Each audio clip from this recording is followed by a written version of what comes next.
Hey everyone, this is Archana. Welcome to my YouTube classes. Students, today I will give lecture on the topic of atom. Okay, and it is the I think second or third topic of class 9th. So get ready for your topic. The video will be. I hope the video will be interesting for you and beneficial for you. Okay, so get ready with pen and pencils. Let's get started. Today we will know what is atom. Started. ठीक है, तो atom क्या होता है? Atom is the smallest particle of matter. ठीक है, it is a smallest, नहीं चलता है, स्मॉलेस्ट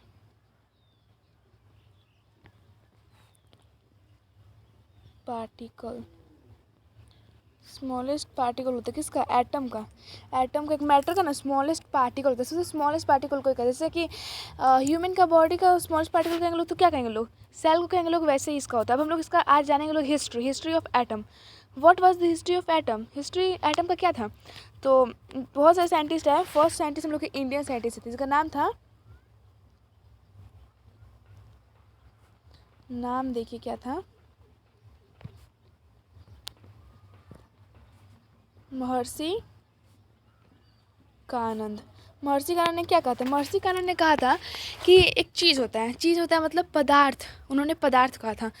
मैटर को पदार्थ कहा था और एटम को परमाणु कहा था. उन्होंने कहा था कि पदार्थ होता है जो कि परमाणु से बना होता है. इन्होंने पहले ही कह के चले गए थे.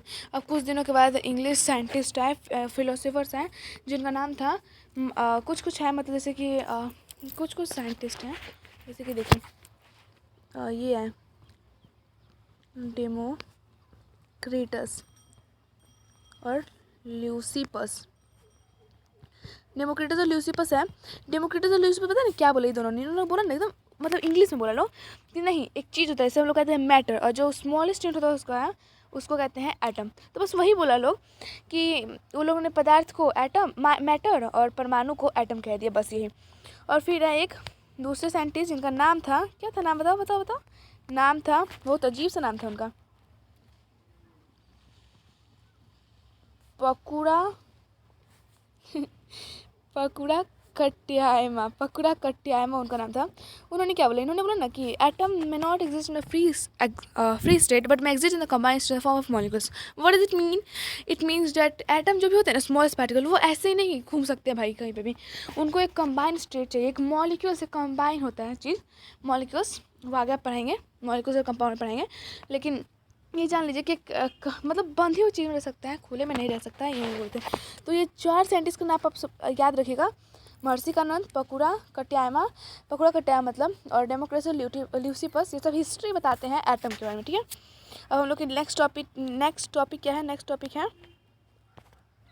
टॉपिक हम लोग की है लॉज ऑफ केमिकल कॉम्बिनेशन. मतलब एक केमिकल कॉम्बिनेशन के लिए होने के लिए, मतलब देखिए hydrogen plus oxygen to H hydrogen plus chlorine जो क्या बनता है? हाइड्रोक्लोरिक एसिड बनता है ना, HCl. तो ये केमिकल कॉम्बिनेशन हुआ. तो इसके लिए क्या क्या हम लोग के मतलब लॉज होते हैं? तो there are 2 laws in laws of chemical combination. First law, what is first law? First law is law of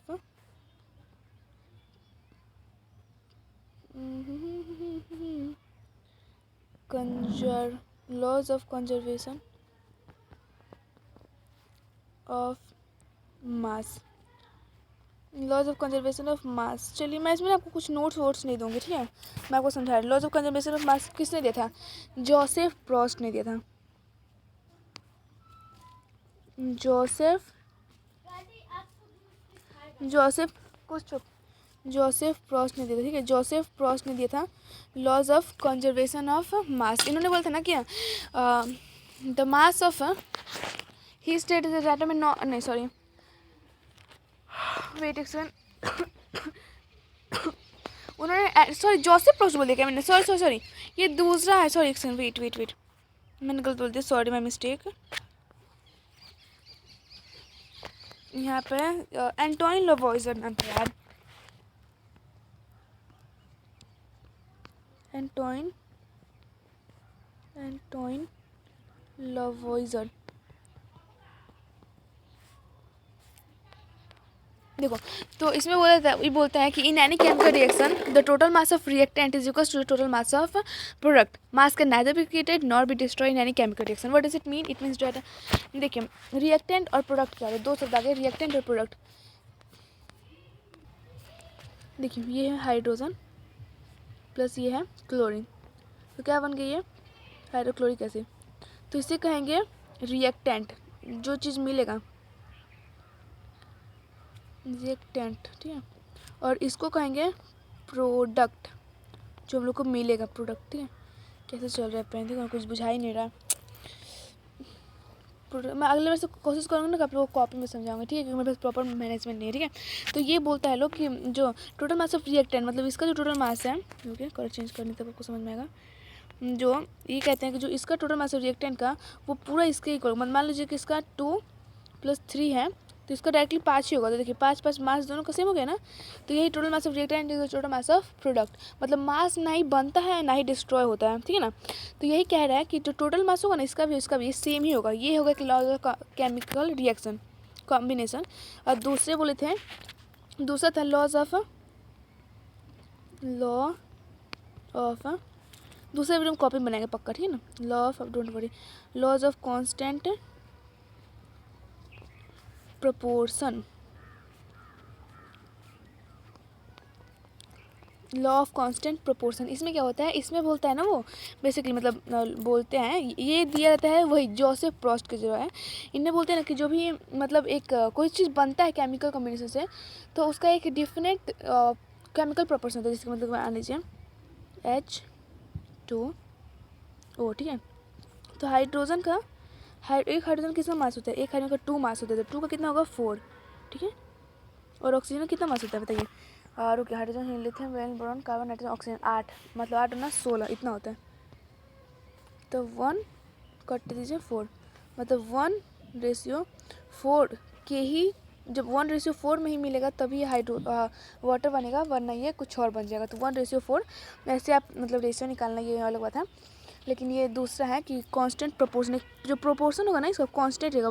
पानी में तो 1:4 ही बनेगा, तभी नहीं बनेगा, तो तब ये बनेगा। बस यही थी आज हम लोग की वीडियो कि आज आप लोग क्या जाने कि व्हाट इज़ एटम, ठीक है। एटम जान गए कि स्मॉलेस्ट पार्टिकल होता है मैटर का।